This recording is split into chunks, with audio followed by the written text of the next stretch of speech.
7:13, welcome back. Many people think of colon cancer as a disease that only affects older people, even though we know the numbers are getting younger. But listen to this, in the past 30 years, the rate of colon cancer among younger adults has risen rapidly. When colon cancer is caught early, they can often cure it. But that's why it's so important to keep up with these screenings. And joining us now for a really important conversation that's going to make you analyze what's on your breakfast table. We want to welcome Dr. Lauren Pointer, a Touro Gastroenterologist, to help us understand why the increased risk. Thank you so much for being here. Thank you so much for having me. Absolutely. So we were talking about just how much younger. We know that a colonoscopy isn't even covered until you're 45. But what are the signs earlier, if you can talk about that? Yeah, that's a good question. So yes, for average risk screening colonoscopies, 45 is the new age. 45 is the new 50. But there are patients who may qualify for younger screening. Okay. So family history is going to be your major risk factor that may qualify you for younger screening. So knowing your family history, talking to relatives is really one of the most important first steps in determining when you should start screening. What are the symptoms?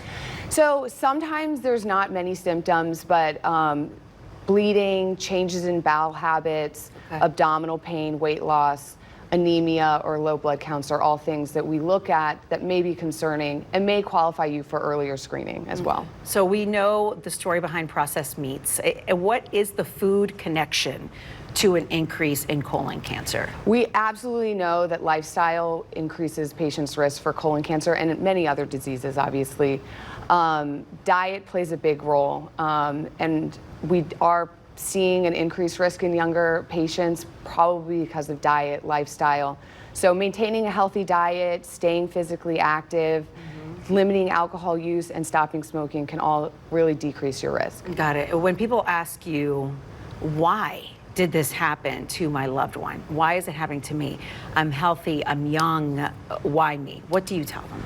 It's always a really tough conversation to have. Yeah. You know, unfortunately, sometimes it's a little bit of bad luck, genetics. But the good news is if we catch it early, we can treat it. And early detection leads to better treatment outcomes and better survival rates. Let's talk about that. What is the treatment for colon cancer and colorectal cancer?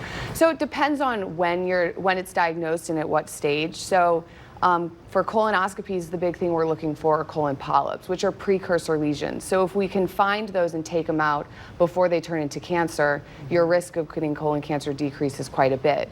If we find colon cancer at an early stage, sometimes we can remove it endoscopically, other times surgery.